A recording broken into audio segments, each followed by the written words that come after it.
नमस्कार, भारत लाइव देख रहे हैं आप।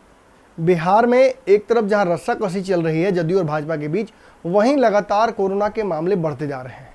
अब ये आंकड़े इतने डरावने हो गए हैं कि अगर आप एक बार मौत के आंकड़ों को देख लेते हैं तो रूह सिहर जाती है।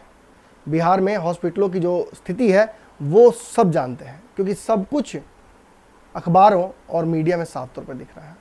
इसी बीच राजनीति भी बिहार में कम नहीं हो रही है। अगर सत्ताधारी दलों की बात करें तो जदयू और भाजपा एक दूसरे पर लगातार आरोप लगा रही हैं। इसी बीच इन दोनों की लड़ाई के बीच बिहार में दो दलों को अच्छा खासा मौका मिल गया है। जहाँ एक तरफ राजद सरकार पर हमलावर हो गई है और राजनीतिक ब्राउनी पॉइंट्स बढ़ा रही है, वहीं लोजपा ने भाजपा की तरफ से मोर्चा संभाल लिया है और नीतीश कुमार की फजीहत करनी शुरू कर दी है। लोजपा जो अपने आप को एनडीए का हिस्सा मानता है, वो लगातार नीतीश कुमार पर हमलावर है। कल भी बिहार में जो परिस्थितियां बनी हुई हैं नाइट कर्फ्यू के दौरान, या बिहार में जिस तरह से मेडिकल इक्विपमेंट्स की कमी हो रही है, रेमडेसिविर दवाई की कमी हो रही है, या ऑक्सीजन की कमी हो रही है, या अस्पतालों में जो बेड की कमी हो रही है, इन सब पर लोजपा के प्रवक्ताओं ने एक साथ सिलसिलेवार तरीके से हमला कर दिया था। आज भी लोजपा ने फिर एक बार नीतीश कुमार पर हमला किया है, और हमला ही नहीं कर दिया है बल्कि इस्तीफा मांग लिया है। सुनिए क्या कुछ कह रही हैं लोजपा की जो तेज तरार महिला प्रवक्ता है सुरभि ठाकुर। देखिए क्या कर रही हैं। बिहार के लोगों की ऐसी किस्मत रही है कि बिहार के लोगों के हिस्से में हमेशा ही बदहाली ही आती है। चाहे वो शिक्षा व्यवस्था की बात हो कि बाढ़ की बात हो, चाहे वो किसानों का मुद्दा हो, चाहे युवाओं का मुद्दा हो, चाहे जो भी मुद्दा हो। नीतीश कुमार जी ने जो मुखौटा अब तक पहन कर रखा था, अब वो उतरता जा रहा है। ये वही नीतीश कुमार जी हैं जिन्होंने लोगों की जान को दांव पर लगाकर चुनाव करवाना जरूरी समझा, लेकिन अब जब ये चुनाव के बाद मुख्यमंत्री की कुर्सी पर बैठे हैं, तब ये भूल गए हैं कि यही लोग थे जिन्होंने अपनी जान को दांव पर लगा चुनाव में हिस्सा लिया, वोट करने गए, उसके बाद ही नीतीश कुमार जी मुख्यमंत्री बने। आखिर ये जान का सौदा राजनीति के लिए कब तक बर्दाश्त करेंगे हम लोग?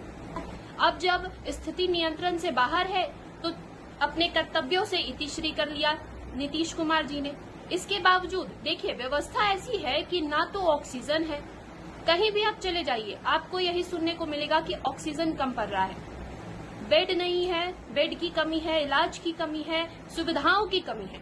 लेकिन एक चीज है जिसकी कहीं भी कोई कमी नहीं है। आप बिहार में कहीं भी चले जाइए, ऑक्सीजन आपको नहीं मिलेगा, आपको वेंटिलेटर बेड नहीं मिलेगी, आपको दवाई की सुविधा नहीं मिलेगी, आपके लिए चिकित्सक आपको नहीं मिलेंगे, लेकिन शराब आपको अब भी मिल जाएगा हर घर तक, हर गली तक। ये कैसी व्यवस्था है या कुव्यवस्था है, प्रत्यक्ष रूप से सबके सामने है। लेकिन फिर भी नीतीश कुमार जी ये कहते हैं कि उनको ये पता ही नहीं है, उनको कुछ नहीं पता। भगवान जाने कि उनको फिर पता क्या है। अब एक मामला और मेरे संज्ञान में आया है। मुझे ये पता चला है कि बिहार में आंकड़ों के साथ भी छेड़छाड़ की जा रही है। मैं लोजपा की प्रवक्ता सुरभि ठाकुर ये मांग करती हूँ कि बिहार में स्वास्थ्य विभाग के डेटा की भी जांच होनी चाहिए। और अब तो खुद हाई कोर्ट ने भी ये कह दिया है कि सरकार जो डेटा दे रही है वो काफी कंफ्यूजिंग है। ये किस तरह का रवैया बिहार सरकार के द्वारा किया जा रहा है? आखिर इतना सौतेला व्यवहार अपने ही प्रदेश के लोगों के साथ क्यों कर रहे हैं नीतीश कुमार जी? हालांकि जनाधार तो उनके पास नहीं है, अनुकंपा पर वो मुख्यमंत्री बन गए हैं, लेकिन अब जब वो मुख्यमंत्री बन ही गए हैं तो कम से कम अपने पद की गरिमा को तो समझ लें। और यदि उनसे कुछ नहीं हो पा रहा है तो नीतीश कुमार जी इस्तीफा दे दीजिए। सुन लिया आपने, सुरभि ठाकुर ने साफ तौर पर कह दिया है कि इस्तीफा तो देना ही पड़ेगा। अगर वो इस्तीफा नहीं दे रहे हैं तो भाजपा को उनसे इस्तीफा लेना चाहिए, राष्ट्रपति को इंटरफेयर करना चाहिए। एक और प्रवक्ता है लोजपा के, सुनिए वो क्या कह रहे हैं। ये सुरेंद्र विवेक हैं और इन्होंने तो नीतीश कुमार को हटाकर बिहार में राष्ट्रपति शासन लगाने की भी मांग कर दी है। सुनिए क्या कुछ कह रहे हैं। बिहार में मौत का तांडव जारी है, लाशों का ढेर लगा हुआ है। और आदरणीय नीतीश जी, आप कहते हैं प्राकृतिक आपदा है। आपने तो कहा था तो बिहार में सभी तैयारियां पूरी कर ली गई है। बिहार के अस्पतालों में बेड की कमी नहीं है, ऑक्सीजन पर्याप्त है, दवा की उपलब्धता है। आज क्या हो गया माननीय नीतीश जी? आज बिहार की जनता तड़प रही है। बिहार की जनता असमय निधन हो रहा है। आज बिहार की जनता दवा के लिए, ऑक्सीजन के लिए, अस्पताल में भर्ती होने के लिए बिहार की जनता तड़प रही है। जिस बिहार की जनता मालिक ने आपको मुख्यमंत्री की कुर्सी पर बैठाई है, यह जनता आपसे पूछेगी। आपकी तो सारी व्यवस्थाएं फेल हो चुकी है। आपने तो बिहार की जनता को मरने के लिए छोड़ दिया है और आप कहते हैं प्राकृतिक आपदा है। कोरोना तो लगभग 1 साल से है। आप सारी दुनिया जान रहे थी जो कोरोना का दूसरी लहर आएगी, फिर आप बिहार की जनता को भगवान भरोसे छोड़ दिया। आज बिहार में आपातकाल की स्थिति है।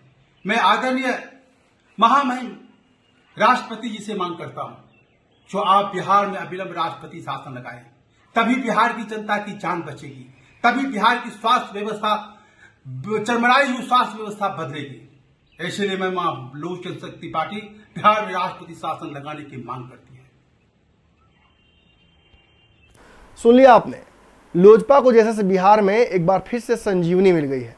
चिराग पासवान ने जदयू और भाजपा के बीच जो लड़ाई हो रही है उस पर फोकस नहीं करते हुए बिहार में जो दवाइयों की कमी है, जो ऑक्सीजन की कमी है, जिसकी वजह से लोगों की जान जा रही है, उस पर फोकस किया है और कहा है कि नीतीश कुमार के पास अब नैतिकता नहीं रही है कि वो किसी भी क्षण सीएम बने रहें।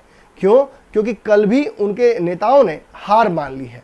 बिहार को इस स्थिति से उबारने का ना तो उनके पास नैतिक क्षमता है, ना मोरालिटी है। ऐसी स्थिति में उन्हें अपनी कुर्सी पर बने रहने का कोई हक नहीं है। आपको क्या लगता है? दर्शकों से पूछ रहा हूँ, आपको क्या लगता है कि लोजपा जो कह रही है वो सही है? क्या नीतीश कुमार को स्टेप डाउन कर देना चाहिए? कमेंट सेक्शन खुला, अपनी राय दे सकते हैं। धन्यवाद। अगर ये वीडियो पसंद आई और वह बिहार के राजनीति और बिहारियत से सरोकार रखेनी तो सब्सक्राइब बटन दबा के चैनल के सब्सक्राइब कर ली। ओजे एगो घंटी बा, ओकरा बटन दबा देला से कुल सटीक और मारक खबर रुआ मुफ्त में मिल जाई। अगर रुआ पत्रकारिता के हमनी के नया प्रयोग में सहयोग कर चाहतानी तो ज्वाइन बटन दबा दी। पेटीएम नंबर नोट कर ली 9386816700। धन्यवाद।